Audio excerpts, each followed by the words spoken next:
Hello students, let's start optics में सबसे शुरू में हम लोग क्या पढ़ते हैं? सबसे शुरू में हम लोग पढ़ते हैं लाइट रे जो होती है वो कैसे, जो भी उसकी प्रॉपर्टी होती है उसकी क्या क्या प्रॉपर्टी होती है। तो सबसे पहले हमने क्या देखा कि लाइट रे जो होती है वो स्ट्रेट लाइन में चलेगी। दूसरा, लाइट रे जो होती है वो एक दूसरे को क्रॉस नहीं करती। क्या होती है, अगर मान लो किसी भी चीज़ से चल रही है, अब सोर्स कैसा भी हो उस पर डिपेंड करता है कि लाइट रे कैसे चलेगी। अगर मान लो कोई सर्कुल ये है स्फेरिकल सोर्स है, तो स्फेरिकल सोर्स है तो क्या होगा, आउटवर्ड चलेगी, सबके सब बाहर निकलते हुए नहीं होगी। तो एक दूसरे को लाइट रेज कभी भी क्रॉस नहीं करती, ठीक है। इसी तरह an object is a source of light रे, तभी तो हम देख पाते हैं ना। अगर मान लो क्या होता है, कोई भी लाइट किसी ऑब्जेक्ट पर गिरती है तो वो ऑब्जेक्ट क्या करता है, उस लाइट को रिफ्लेक्ट करके हमारी आंखों तक पहुंचाता है, तो वो उस समय एक सेकेंडरी सोर्स बन जाता है लाइट का। A light ray travels forever unless it interacts with matter, बिल्कुल सही बात है। लाइट रे हमेशा चलती रहती है जब तक तुम्हारा कोई भी उसको रोकने वाला, टकराने वाला नहीं मिलता। देखो, लाइट रे जो होती है वो इंटरेक्ट कैसे कैसे करती है, इंटरेक्ट करती है रिफ्लेक्शन के थ्रू, रिफ्रैक्शन के थ्रू, स्कैटरिंग के थ्रू और एब्जॉर्प्शन के थ्रू। ये क्या होते हैं मैं आपको अभी बता देता हूँ। रिफ्लेक्शन में क्या होता है, अगर मान लो कोई लाइट रे किसी चीज़ से टकराती है तो वापस उसी मीडियम में रिटर्न हो जाती है, टकराने के बाद वापस मुड़ जाती है, तो डैट इज़ कॉल्ड रिफ्लेक्शन। दूसरा होता है रिफ्रैक्शन। रिफ्रैक्शन में क्या होता है कि अगर मान लो एयर से वाटर की ओर लाइट रे जा रही है तो उस समय रिफ्लेक्ट तो हो नहीं सकती है सारी की सारी लाइट, तो क्या होता है, वाटर के अंदर भी कुछ ना कुछ लाइट जाएगी। तो एक मीडियम से जब दूसरे मीडियम में लाइट जाती है तो उस प्रोसेस को, उस फिनोमिनन को क्या कहते हैं अपन, रिफ्रैक्शन। फिर आती है स्कैटरिंग। जैसे अपने एटमॉस्फेयर में क्या होता है, बहुत सारे पार्टिकल्स हैं, तो लाइट क्या होती है जब उनसे टकराती है तो स्कैटर हो जाती है। तो स्कैटर हो जाती है, कभी आपने देखा आपके रूम में अगर मान लो एक ईंट गायब है, अगर मान लो दीवार रोशनदान से लाइट आ रही है, तो जब लाइट आती है तो वो कैसे रहती है, एकदम स्ट्रेट लाइट होती है, ठीक है, पूरी की पूरी लाइट होती है और अंदर में हमें बहुत कुछ उड़ता हुआ दिखाई देता है। तो those are the atmospheric particles, और लाइट उस पर क्या हो रही है, स्कैटर हो रही है, ठीक है। इसके बाद होता है एब्जॉर्प्शन। तो एब्जॉर्प्शन होता है जो मटेरियल क्या करता है, कुछ लाइट अपने अंदर सोख लेता है, तो डेट इज कॉल्ड एब्जॉर्प्शन। ठीक, यानी कि लाइट ये सब चीज़ों को एक साथ फॉलो करता है। जैसे हम लोग क्या कहते हैं, कोई भी चीज़ अगर मान लो ग्रीन दिख रही है तो क्या करती है कि लाइट का सिर्फ ग्रीन वाला, लाइट क्या किस 7 रंगों से मिलकर बना होता है, तो कोई भी चीज़ अगर मान लो ग्रीन को सारे रंगों को एब्जॉर्ब कर ले और सिर्फ ग्रीन को रिफ्लेक्ट करे तो वो ग्रीन दिखती है। इसी तरह ब्लैक जो होती है वो क्या करती है, सारे के सारे रंगों को एब्जॉर्ब कर लेती है और कुछ भी रिफ्लेक्ट नहीं करती, इसलिए वो हमें ब्लैक दिखती है। जो भी चीज़ें वाइट होती हैं वो क्या करती हैं, सातों की सातों रंगों को रिफ्लेक्ट करती है, इसलिए सबका कॉम्बिनेशन हमें वाइट दिखता है। तो इतनी बात समझ में आती है। अब आई जो होती है, जो हमारी आंखें होती हैं वही लाइट को देखती है, तो जो हमारी आंखें जो लाइट को देखती है वो इस तरह देखती है कि लाइट जो होती है वो ऑब्जेक्ट से हमारी आंखों तक आती है और उसके बाद उसकी एक इमेज बनती है, जो इमेज बनती है वो हमें दिखाई देती है। ठीक, तो उसका भी प्रोसेस हमें पढ़ना है। इसके बाद आते हैं अपन रे मॉडल ऑफ लाइट। तो रे मॉडल ऑफ लाइट देखो यहाँ पर जैसे पिक्चर्स में दिखाया गया है, जैसे इस पिक्चर में देखें अपन, जैसे इस पिक्चर में देख रहे हैं अपन, तो क्या हो रहा है, अपने पास लाइट रे जो है स्ट्रेट लाइन में दिख रही है, ठीक। इसी तरह यहाँ पर रिफ्लेक्शन बाई सरफेस दिखाई दे रहा है और यहाँ पर क्या है, रिफ्रैक्शन है। बीच में क्या रखा गया, एक तुम्हारा ग्लास स्लैब रखा गया होगा, तो उस समय क्या हो रही है, लाइट आ रही है, रिफ्रैक्ट हो रही है और तब जा रही है। ये सब कुछ हमें पढ़ना है आगे, ठीक है। चलो आगे बढ़ते हैं। तो इसके बाद नेक्स्ट देखो सोर्स ऑफ लाइट रे। तो जैसे देखते हैं कि अपन लाइट रे जब पढ़ रहे हैं, लाइट के रे कुछ ना कुछ सोर्सेज भी तो होंगी, कहीं से तो लाइट रे आ रही होगी।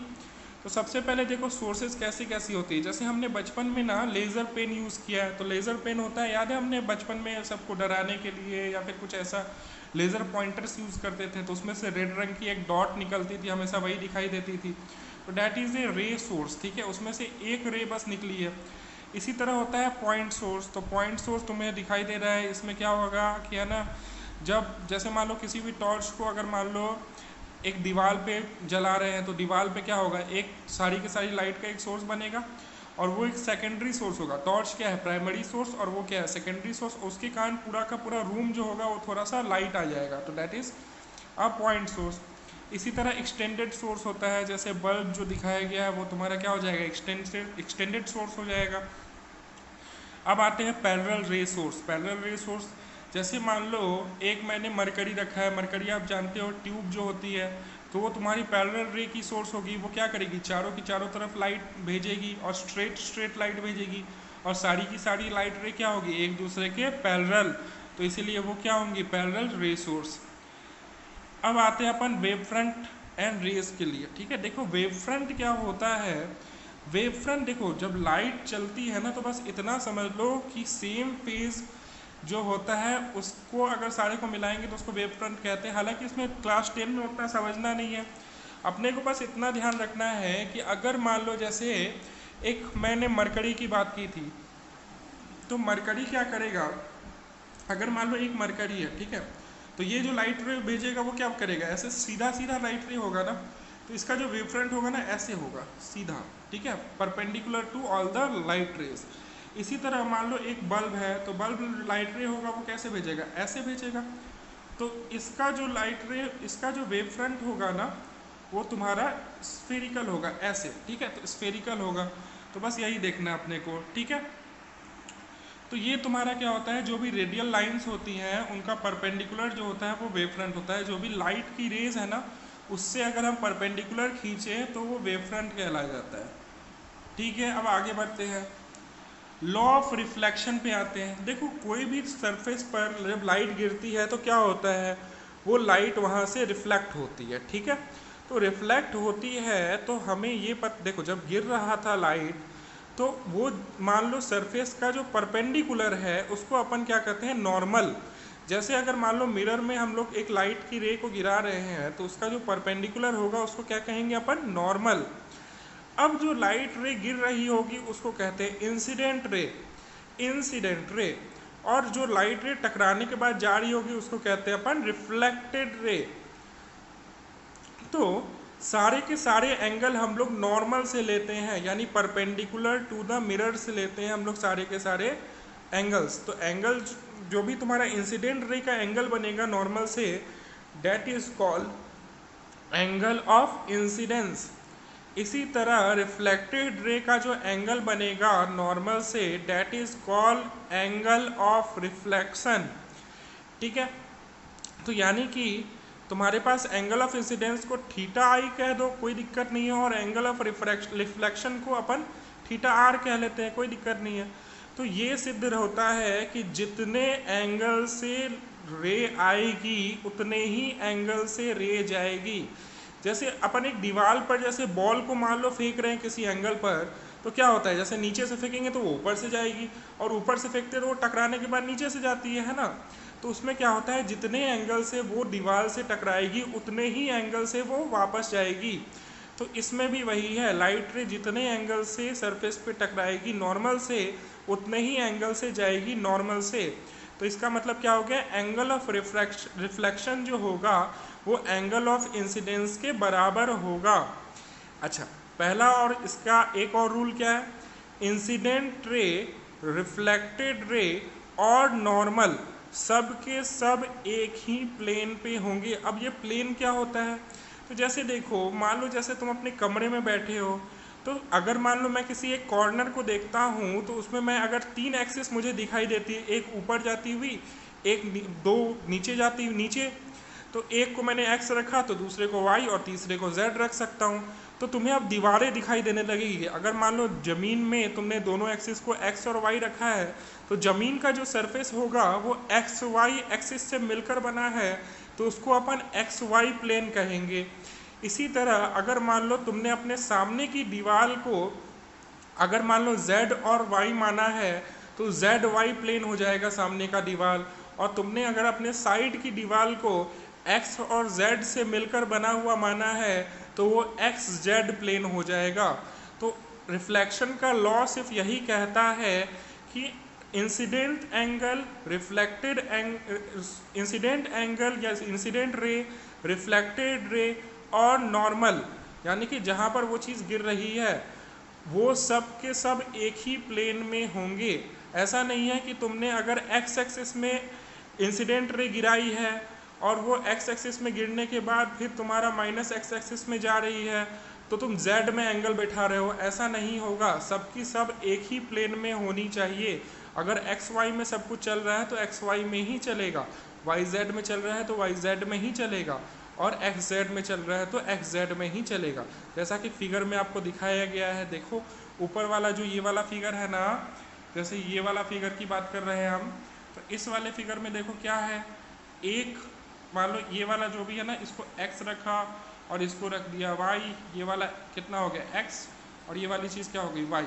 ठीक, तो ये x और y प्लेन हो गया, तो x और y प्लेन हो गया ना, तो ये देखो ये एक्स वाई प्लेन है।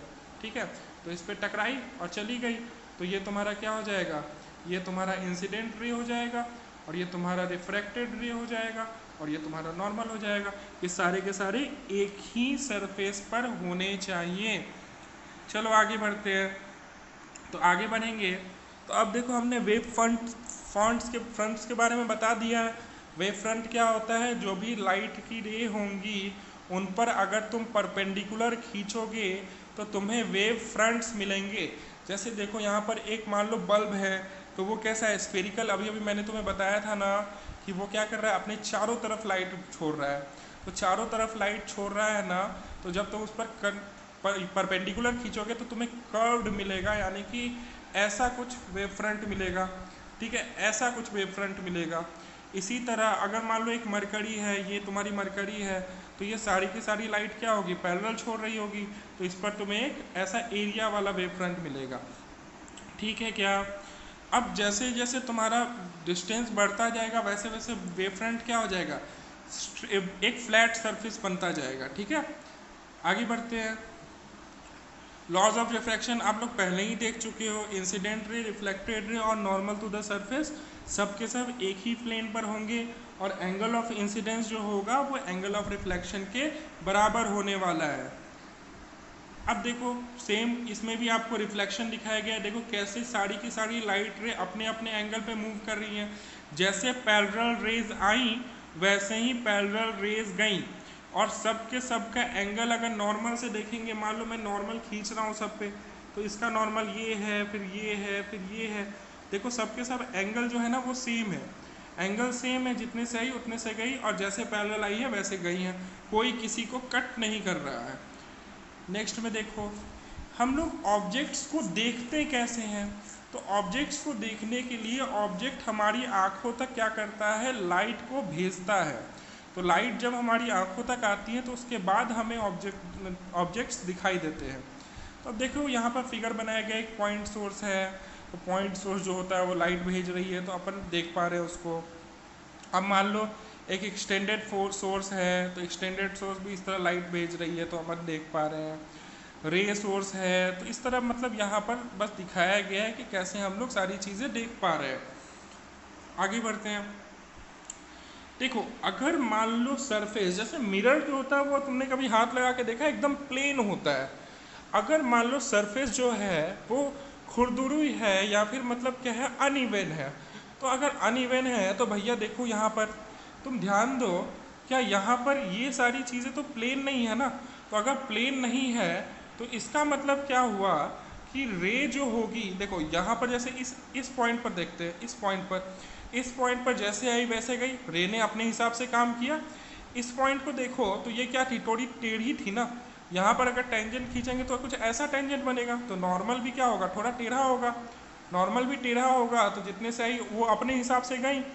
इसी तरह सारी की सारी क्या हो रही है, अपने हिसाब से जा रही है, लेकिन यहाँ पर एक अनइवन फिगर बनेगा। ठीक है, तो कभी अगर आप मेले में गए होंगे और एक हंसी घर होता है, वहाँ पर बहुत सारे आईने लगे होते हैं, जब तुम उसमें जाओगे तो अचानक तुम्हारा पेट जो होगा वो बड़ा दिखेगा, कहीं जाओगे किसी और आईने में देखोगे तो तुम्हारा मुंह बहुत छोटा दिखेगा, किसी और में देखोगे तुम्हारा मुंह बहुत बड़ा दिखेगा। तो वो सारे के सारे जो ना एकदम स्ट्रेट प्लेन मिरर नहीं होते, वो क्या होते हैं, अनइवन मिरर्स होते हैं। तो उसमें क्या होती है, अब मान लो रे ऑफ लाइट जो होती है वो कहीं ज़्यादा कॉन्सेंट्रेट हो गई तो वहाँ पर चीज़ें ज़्यादा साफ दिखेंगी, और कहीं फैल गई तो ऐसा लगेगा कि तुम्हारा पेट बहुत बड़ा हो गया है। तो इसको कहते हैं डिफ्यूज रिफ्लेक्शन। अच्छा आगे बढ़ते हैं। अब प्लेन मिरर, सीधी सी बात है, देखो प्लेन मिरर में क्या होता है, लैटरल इन्वर्जन होता है। इसका मतलब समझते हैं पहले। लैटरल इन्वर्जन का मतलब है कि देखो, जब तुम अपना राइट हैंड प्लेन मिरर में देखोगे, राइट हैंड जब तुम प्लेन मिरर में देखोगे तो तुम्हें क्या दिखाई देगा, तुम्हें अपने लेफ्ट हैंड की इमेज दिखाई देगी। कभी अपना हाथ ना प्लेन मिरर पर रख के देखना, और देखना बिल्कुल दोनों के दोनों एकदम अटैच हो जाते हैं, और फिर अपना राइट हैंड अपने लेफ्ट हैंड पर रख के देखना, दोनों के दोनों वैसे ही अटैच होते हैं। तो इसमें क्या होता है कि मिरर, प्लेन मिरर में क्या होता है, तुम्हारी इमेज तो एकदम सही बनती है, बट जो लेफ्ट वाला पोर्शन है वो राइट हो जाता है, और राइट वाला पोर्शन क्या होता है, लेफ्ट हो जाता है। इसके अलावा मिरर से जितनी दूरी पर तुम खड़े हो, तुम्हारी इमेज भी मिरर से उतनी ही दूरी पर बनेगी और सेम साइज बनेगी। तो क्या क्या प्रॉपर्टी हुई प्लेन मिरर की, प्लेन मिरर हमें लैटरल इन्वर्जन देता है, पहली चीज़। और दूसरी चीज़, जितना हम दिखते हैं, जितना हमारी बॉडी है, जितना ऑब्जेक्ट की हाइट होगी उतना ही इमेज की हाइट होगी, उसमें कोई गलती नहीं होने वाली है, बिल्कुल सेम होने वाली है वो चीज़, अगर प्लेन मिरर है तो। और मिरर से जितनी दूरी पर ऑब्जेक्ट होगा, इमेज भी उतनी ही दूरी पर होगा। अब देखो प्लेन मिरर में क्या होता है, मान लो जैसे ऑब्जेक्ट है, तो ऑब्जेक्ट जो है वो मान लो जैसे P और Q की बात कर रहे हैं अपन, तो P और Q की बात कर रहे हैं, एक मिनट सॉरी, P और Q की बात कर रहे हैं, तो यहाँ पर देखो P जो है वो क्या है, टॉप पोर्शन, और Q क्या अपने पास, बॉटम पोर्शन, ठीक है। अब किसी भी ऑब्जेक्ट से क्या होता है, बहुत सारी रेज निकलती हैं, तो अगर बहुत सारी रेज निकल रही हैं तो सोचो टॉप वाला, अब देखो इसकी इमेज तो ये बनने वाली है ना, इसमें तो कोई दिक्कत नहीं है। सोचो जो P वाला पॉइंट होगा, वो सारी की सारी रे यहाँ पर टकराने के बाद इस P डैश को फॉर्म करेंगी, और इसी तरह Q वाला जो पॉइंट होगा, वो सारी की सारी रेज इस पॉइंट, इस मिरर पर टकराने के बाद Q डैश को फॉर्म करेंगी। तो तभी तो तुम्हारा इमेज जो होगा वो P डैश और Q डैश तुम्हें दिखाई देगा ना। तो तुम्हारी आंखें क्या करती हैं, इन पूरी चीज़ों को अपने अंदर देखती हैं और उसके बाद उसकी इमेज बनाती है, ठीक है। तो रेज जो होती हैं वो तुम्हारी different different areas of mirror से आती है, ऐसा नहीं है कि मिरर का छोटा सा पार्ट से ही आ गया। अब इसी तरह क्या होता है, एक फील्ड ऑफ व्यू भी आगे पढ़ना है अपने को, लेकिन ये बात तो समझ में आ गई ना कि देखो P पॉइंट जो होगा वो अलग डिस्टेंस से तुम्हारा क्या करेगा, उसकी इमेज बनाएगा, और इस तरह Q वाला जो पॉइंट होगा वो दूसरी जगह से उसकी इमेज बनाएगा, ठीक है। यहाँ जैसे फिगर में एकदम क्लियर हो रहा है इस चीज़ को। नेक्स्ट में देखो, अगर मान लो प्लेन मिरर है, ये क्या है, ये कौन है, ये है ऑब्जर्वर, ठीक है। तो ये ऑब्जर्वर जो है वो इस ऑब्जेक्ट की इमेज को देखने की कोशिश कर रहा है। तो इस ऑब्जेक्ट की इमेज को अगर वो देख रहा है, तो पहले सोचो, अगर मान लो इसने रे भेजी है, तो भैया ये वाला जो एंगल होगा वो तो क्या है तुम्हारे पास, एंगल ऑफ इंसिडेंस, और ये वाला एंगल तुम्हारा क्या है, एंगल ऑफ रिफ्लेक्शन। तो दोनों के दोनों को तो बराबर होना पड़ेगा ना, क्योंकि I is equal to R, ये तो लॉ है ना। तो I is equal to R law है, यानी कि ये थीटा तो वो भी थीटा। अच्छा अब थोड़ा चलते हैं यहाँ नीचे, यहाँ देखो, अगर मान लो ये वाला B1 है, तो ये वाला भी B1, सॉरी ये वाला भी तुम्हारा क्या होगा, B2 हो जाएगा, B1 ही होगा एक्चुअली, बस B2 यहाँ पर लिखा हुआ है, कोई दिक्कत नहीं है इसमें। क्योंकि देखो अगर मान लो ट्रायंगल की बात कर रहे हैं, तो इस वाले ट्रायंगल की बात कर लो, इस ट्रायंगल की, ठीक है, और उसके बाद इस ट्रायंगल की बात कर लो। एक मिनट मैं फिर से इसको क्लियर करता हूँ, एक मिनट।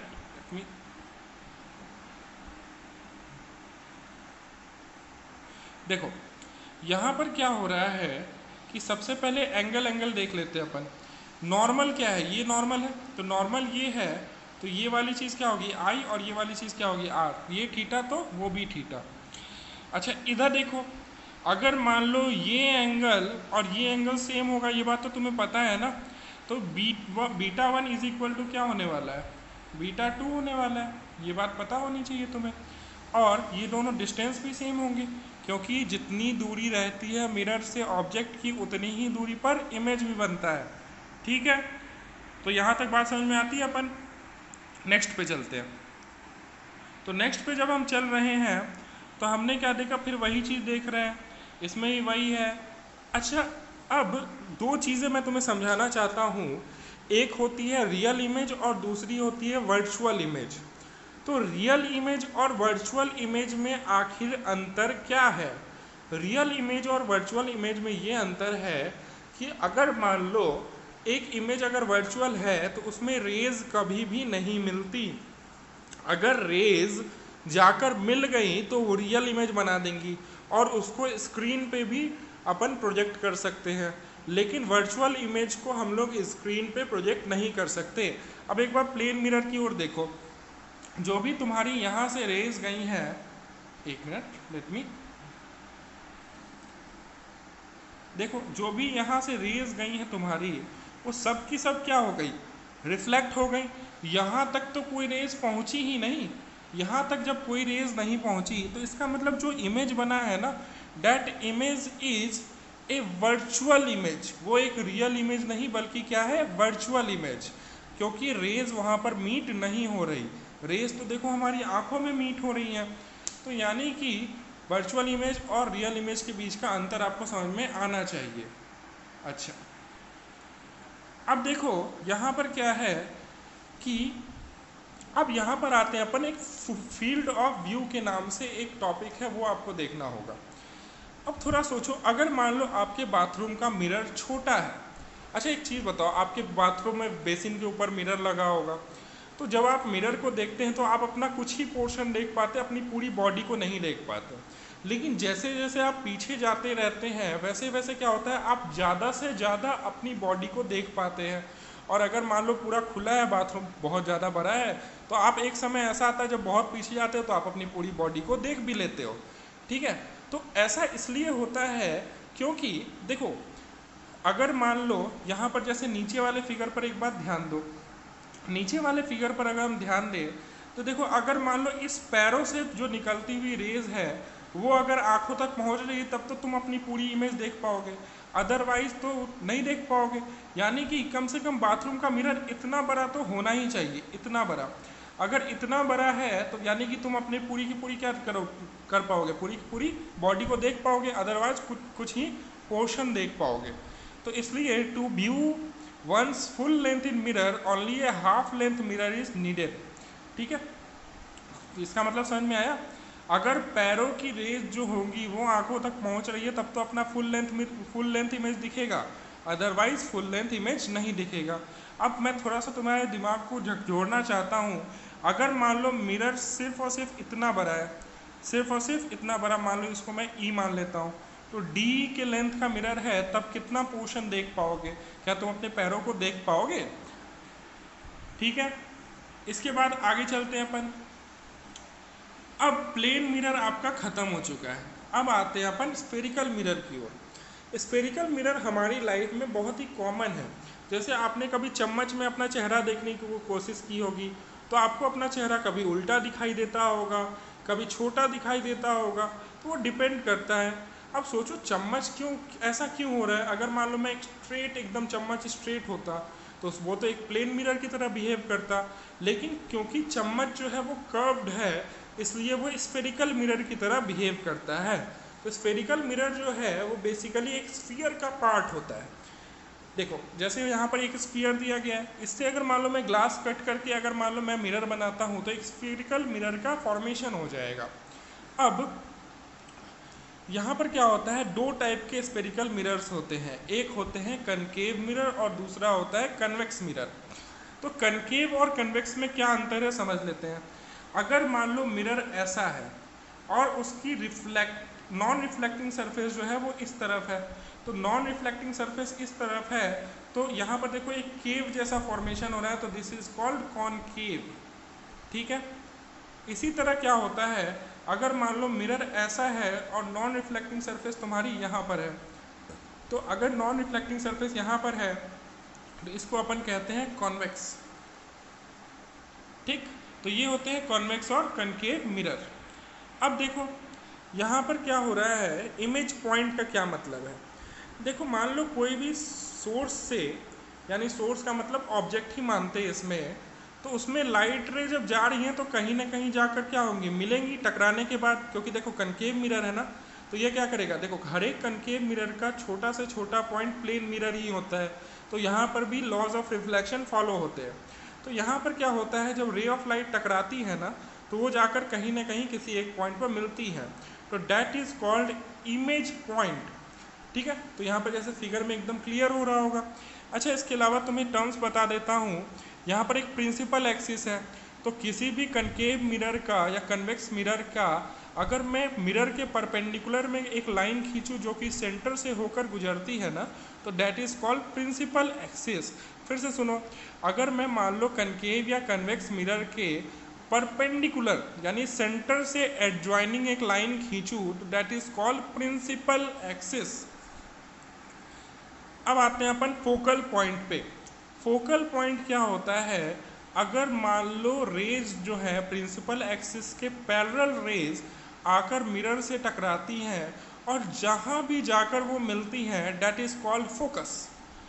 इसका मतलब समझो, फिर से बोल रहा हूँ, अगर मान लो प्रिंसिपल एक्सिस के पैरेलल में रेज आ रही हैं, जैसे दो रेज यहाँ पर देखो पिक्स में दिख रही हैं आपको, पैरेलल है, तो दोनों के दोनों अगर पैरेलल रेज आ रही हैं और दोनों के दोनों क्या होंगी, देखो रिफ्लेक्ट होने के बाद एक पॉइंट पे क्या होंगी, टच होंगी, जिस पॉइंट पर टच होंगी, तो इस पॉइंट को अपन क्या कहते हैं, फोकस।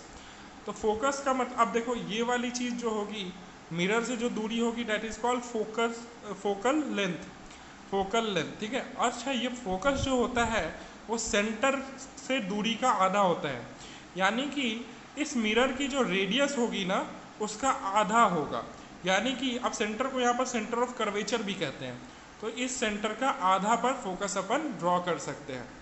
ठीक है, नेक्स्ट पॉइंट। अब देखो कनकेव और कन्वेक्स मिरर मैंने तुम्हें पहले ही बताया था, यहाँ पर फिर से बताया गया है।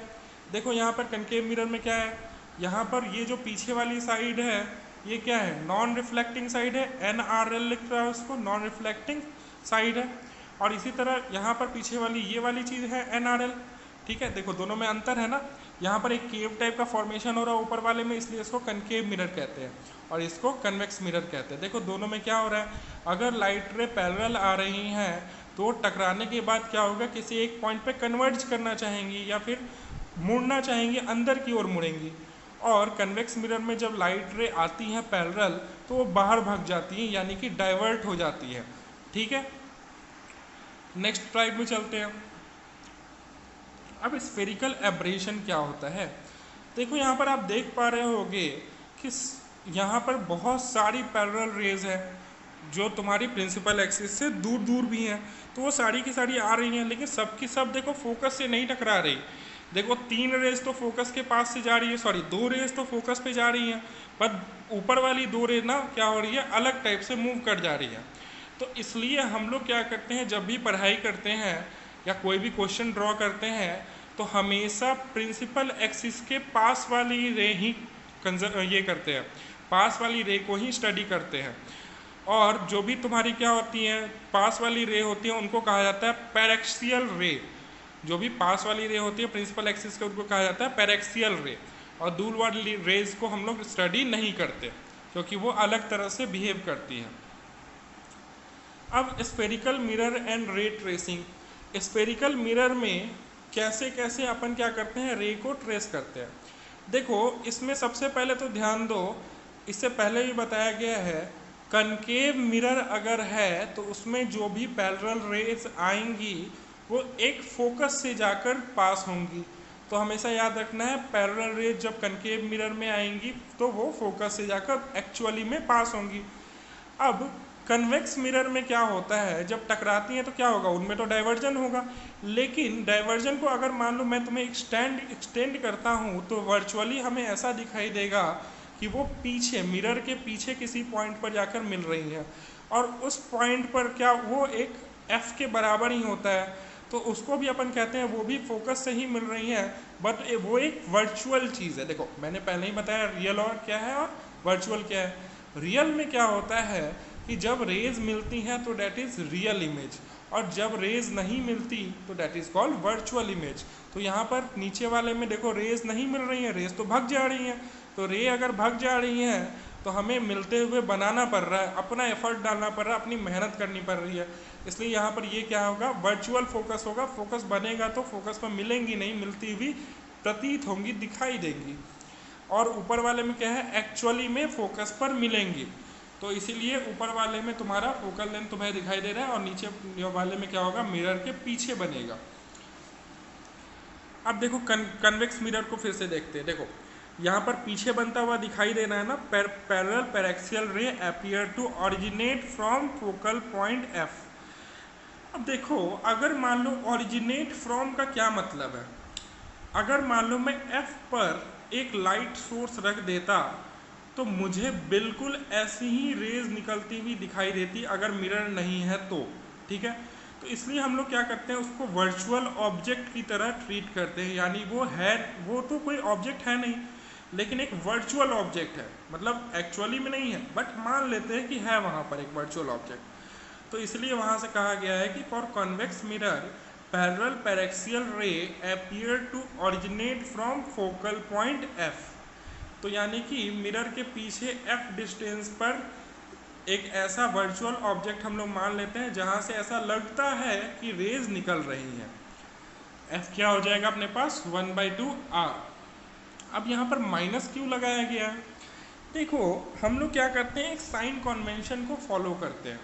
साइन कन्वेंशन क्या होता है कि जिधर से रेज आ रही हैं उसको मान लो प्लस, और जिधर को रेज जा रही हैं उसको मान लो, एक मिनट यहाँ कुछ गड़बड़ है, ठीक है अभी आपको मैं ये नहीं बता रहा, नेक्स्ट आगे चलते हैं तब बताएंगे इसको, ठीक है।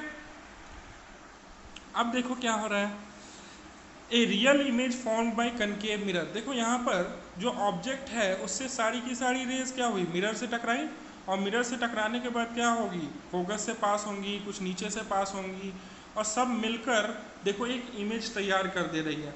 जो P वाला पॉइंट है वो P' तैयार कर रहा है, और इसी तरह क्या होगा, इससे पहले जो हम लोगों ने देखा है ना कि P वाला पॉइंट क्या कर रहा था, P' तैयार कर रहा था, P वाला पॉइंट क्या कर रहा था, P' तैयार कर रहा था, और जो फुट होगा, जो इसका जमीन होगा, वो तो जमीन वाला चीज़ तैयार करेगा ही ना। तो इस तरह क्या होगा, पूरी की पूरी ऑब्जेक्ट जो होगी वो पूरी की पूरी इमेज तैयार कर देगी, ठीक है। अब आगे बढ़ते हैं। अब देखो किसी भी कनकेव मिरर में ना, जब हम लोग रे डायग्राम बनाते हैं तो हमें तीन चीज़ों की आवश्यकता होती है। पहला, पैरेलल रेज जो भी आएंगी वो फोकस से पास होंगी। दूसरा, अगर मान लो कोई भी रेज फोकस के थ्रू आ रही है, यानी फोकस को टच करते हुए आ रही हैं, तो पैरेलल निकल जाएंगी। देखो पैरेलल रेज आई, फोकस से पास की, और फोकस से रेज आई तो पैरेलल निकल गई। इसको याद करना उतना मुश्किल नहीं है। और तीसरा क्या है कि अगर कोई रे एकदम प्रिंसिपल एक्सिस, इसको पोल कहते हैं, ठीक है बच्चों, इसको ना पोल कहते हैं, POLE। अगर मान लो कोई भी रे अगर पोल पर आ रही हैं तो जितने एंगल से वो आएंगी उतने ही एंगल से वापस चली जाएंगी। तो इन तीन सेट्स को याद करना पड़ता है और इससे हमारा सारा काम हो जाता है। तो देखो रे ट्रेनिंग, देखो फिर से वही चीज़ बताई जा रही है, अगर मान लो फोकस से आई तो टकराने के बाद कहाँ जाएगी, पैरेलल। इसी तरह अगर मान लो सेंटर से पास करती है, अब सोचो सेंटर से पास कर रही है कोई भी रे और जाकर मिरर से टकरा रही है, तो मिरर से टकरा रही है यानी कि क्या ये वाला, अगर मैं यहाँ पर एक टेंजेंट, जानते हो आप लोग टेंजेंट, टेंजेंट का हिंदी मतलब होता है स्पर्श रेखा। स्पर्श रेखा का मतलब अगर मान लो मैं यहाँ पर एक स्ट्रेट लाइन खींच दूँ, ठीक है, मिरर पर, तो ये स्ट्रेट लाइन देखो एक प्लेन मिरर की तरह हो गया ना, तो जैसे जिधर से जितने एंगल से आएंगी उतने एंगल से चली जाएंगी। तो ये नॉर्मल क्या होगा, यही होगा, तो नॉर्मल यही होगा, तो यानी कि 0 डिग्री एंगल से आई और 0 डिग्री एंगल से चली गई। तो यानी सेंटर से जब भी लाइट पास करती है स्फेरिकल मिरर में, तो जितने एंगल से आती है उतने ही एंगल से चली जाती है, ठीक है। अब नेक्स्ट स्लाइड में आते हैं। अब देखो यहाँ पर क्या हो रहा है, अगर मान लो पैरेलल आएंगी तो कहाँ से जाएंगी, फोकस से जाएंगी। तो ये तीनों चीज़ें आपको समझ में आनी चाहिए। अब आते हैं अपन जो इमेज का फॉर्मेशन होता है कनकेव मिरर से। तो यहाँ पर थोड़ा अच्छे से देखो, मान लो यहाँ पर ऑब्जेक्ट है, ठीक है, तो ऑब्जेक्ट दिखाई दे रहा है आपको। ऑब्जेक्ट से देखो रेज तो बहुत सारी निकलेंगी ना, अनंत रेज निकल सकती है। तो पहली रे हमने माना कि वो क्या हो रही है, एक पैरेलल रे है प्रिंसिपल एक्सिस के, तो वो कहाँ से जाएगी, फोकस से जाएगी। दूसरी रे फोकस से पास कर रही है तो वो कहाँ जाएगी, पैरेलल जाएंगी। और तीसरी रे सेंटर से होकर जा रही है तो कहाँ जाएगी, जिधर से आई थी उधर जाएंगी। ये तीनों रेज मिलकर कहाँ मिल रही हैं, यहाँ पर मिल रही हैं। तो जो टॉप था देखो उसने क्या किया, टॉप बना दिया, और बॉटम वाला पोर्शन तो सीधा सीधा यही वाला होगा। तो यहाँ पर क्या करते हैं अपन, स्ट्रेट लाइन खींच देते हैं, तो ऑब्जेक्ट ये रहा और इमेज क्या बन गई अपने, ये बन गई। तो यहाँ पर एक चीज़ दिखाई दे रही होगी, ऑब्जेक्ट अगर सीधा है तो इमेज कैसी बन गई, उल्टी बन गई। तो यानी ऑब्जेक्ट जब भी हमारा सेंटर और फोकस के बीच में रखा रहता है तो उस समय जो इमेज बनती है वो सबसे पहले तो उल्टी बनेगी, यानी इन्वर्टेड बनेगी। और आपको ये दिखाई दे रहा होगा कि ऑब्जेक्ट से तो बड़ी है ना इमेज, ऑब्जेक्ट छोटू सा है, इमेज बड़ा है, तो यानी कि इनलार्ज्ड इमेज बन रही है। और तीसरी चीज़ रियल, तो मैंने अभी अभी बताया था ना कि सारी की सारी रेज क्या होती हैं, जब जाकर कहीं पर मिलती है तो that is called real image. तो यहाँ पर आपको दिखाई दे रहा है सारी की सारी रेज जाकर एक्चुअली में मिल रही हैं, इसलिए यहाँ पर जो इमेज होगी वो रियल, इनलार्ज और इन्वर्टेड इमेज बनेंगी। अब देखो सेकंड, अब देखो यहाँ पर जो ऑब्जेक्ट रखा गया वो कहाँ रखा गया, फोकस और पोल के बीच में, ठीक है। तो यहाँ पर देखो रेज कैसे कैसे निकल रही हैं। पहली रे जो है वो मान लेते हैं अपन पैरेलल, ठीक। तो पहली रे पैरेलल है तो वो कहाँ जा रही है अपनी, फोकस से पार। रेज अगर पैरेलल होंगी तो कहाँ से पास करेंगी, फोकस से पास करेंगी। दूसरी रे हमने माना सेंटर से, तो सेंटर से गई तो सेंटर से आई। और तीसरी रे हमने माना कि फोकस से होती, देखो दिखाई दे रही है, तो ये वाली जो रे है वो क्या होगी, पैरेलल टकराएंगी और पैरेलल निकल जाएंगी।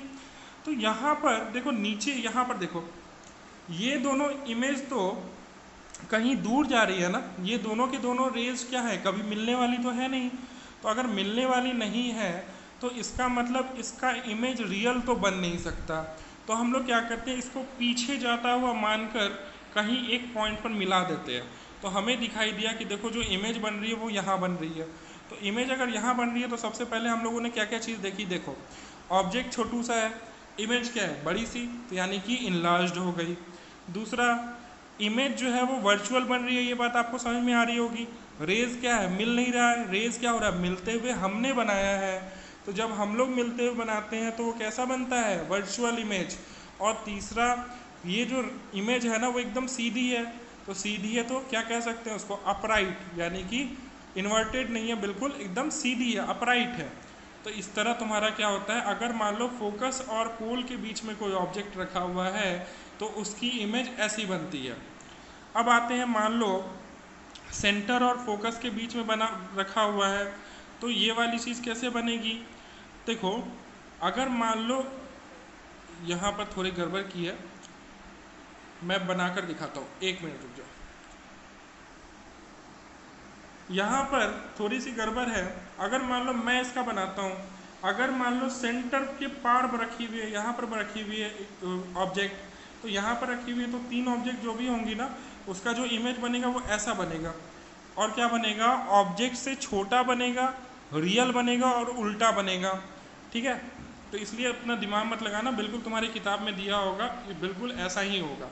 अगर मान लो सेंटर के बियॉन्ड या सेंटर और इन्फिनिटी के बीच में अगर ऑब्जेक्ट रखा हुआ हो तो उसमें जो इमेज बनती है वो कहाँ बनती है, सेंटर और फोकस के बीच में। और कैसी बनती है, रियल बनेगी, रिड्यूस्ड यानी कि छोटी बनेगी, और इन्वर्टेड यानी उल्टी बनेगी। अब देखो इसमें रे ट्रेसिंग का, देखो इसमें क्या है, टैक्टिस दिया हुआ है। टैक्टिस क्या क्या है, सबसे पहले तो अपन ऑप्टिकल एक्सिस बनाते हैं। ऑप्टिकल एक्सिस क्या, यानी कि प्रिंसिपल एक्सिस बनाते हैं, ठीक है। तो अपन क्या करते हैं, अपन एक रूलर लेके एक लाइन खींचते हैं। Centre the mirror on the axis, जो भी तुम्हारा मिरर का सेंटर है ना उसको एक्सिस पे डाल देते हैं। और फोकल लेंथ, फोकल पॉइंट को भी अपन, फोकल पॉइंट होता क्या है, सेंटर की जितनी दूरी होगी उसका आधा होगा, तो यानी F is equal to R/2, तो उसको भी मार्क कर लेते हैं। अब जो ऑब्जेक्ट होता है उसको अपराइट एरो, यानी कि ऊपर ऐसे जैसे एरो बनाया गया था ना वैसे हम लोग उसको मार्क करते हैं। उसके बाद तीन रेज जो होती हैं, पहली रेज कौन सी, जो फोकस से जाती है और पैरेलल निकलती हैं। दूसरी पैरेलल जाती है और फोकस से निकलती हैं। तीसरी जो सेंटर से जाती हैं और सेंटर पर ही वापस आकर निकल जाती हैं। इन तीनों रेज को मान लेते हैं। तीनों रेज को जब बना लेंगे तो जहाँ पर रेज मिलेंगी या फिर मिलती हुई दिखाई देंगी वहाँ पर इमेज का फॉर्मेशन हो जाएगा। तो अब क्या करते हैं, अपन डिस्टेंस नाप लेंगे। तो अब देखो यहाँ पर तीन टर्म्स आते हैं, यू, वी और एफ। एफ जो होता है वो क्या होता है अपने पास, फोकल लेंथ, और यू को अपन कहते हैं ऑब्जेक्ट डिस्टेंस, यानी कि जो वस्तु है, ऑब्जेक्ट जो है वो मिरर से कितनी दूरी पर रखा गया है, दैट इज कॉल्ड यू। और वी जो होता है वो इमेज डिस्टेंस होता है, यानी जो इमेज बन रहा है वो मिरर से कितनी दूरी पर बन रहा है, दैट इज कॉल्ड वी। ठीक है, तो ये तीनों चीज़ें आपको याद रखनी है। अच्छा, मैग्निफिकेशन क्या होता है? मैग्निफिकेशन का मतलब इमेज अगर मान लो आज छोटा हो गया है, और छोटा हो गया, पहले मान लो 2 सेंटीमीटर था, सॉरी ऑब्जेक्ट 2 सेंटीमीटर है और इमेज तुम्हारा हो गया 1 सेंटीमीटर का, यानी मैग्निफिकेशन कितना हो गया, आधा, यानी आधी बड़ी चीज़ें दिखाई दे रही है हमें। और मान लो अगर ऑब्जेक्ट हो गया 2 सेंटीमीटर का और इमेज बन गया अपने पास 6 सेंटीमीटर का, तो मैग्निफिकेशन कितना हो गया, 3 गुना, यानी उसको 3 कहेंगे। नेक्स्ट स्लाइड देखो। अगर अब देखो कनकेव मिरर के बारे में आपने पढ़ लिया, अब आते हैं अपन कन्वेक्स मिरर पे। जब कन्वेक्स मिरर पे आते हैं तो हमने क्या देखा था कि जो भी लाइंस पैरेलल आती हैं वो सारी की सारी क्या हो जाती है, भग जाती हैं, वो अंदर नहीं होती बल्कि बाहर की ओर निकल जाती हैं। तो हमें ऐसा लगता है कि वो सारी की सारी पॉइंट्स कहाँ जाकर मिल रही हैं, फोकस पर जाकर मिल रही हैं, है ना। तो यहाँ पर देखो आपको एक ऑब्जेक्ट बनाया गया है। ऑब्जेक्ट कैसा है अपने पास, P, ये वाली चीज़ क्या है अपने पास, ऑब्जेक्ट। तो इससे क्या हो रही होंगी, बहुत सारी लाइंस निकल रही होंगी। तो लाइंस जितनी भी निकल रही होंगी सब की सब क्या लगेंगी तुम्हें, सबसे पहले तो जो पैरेलल लाइन है वो कहाँ लगेंगी तुम्हें, फोकस पर जाकर मिलती हुई दिखाई देंगी। तो फोकस पर जाकर मिलती हुई दिखाई दे रही हैं।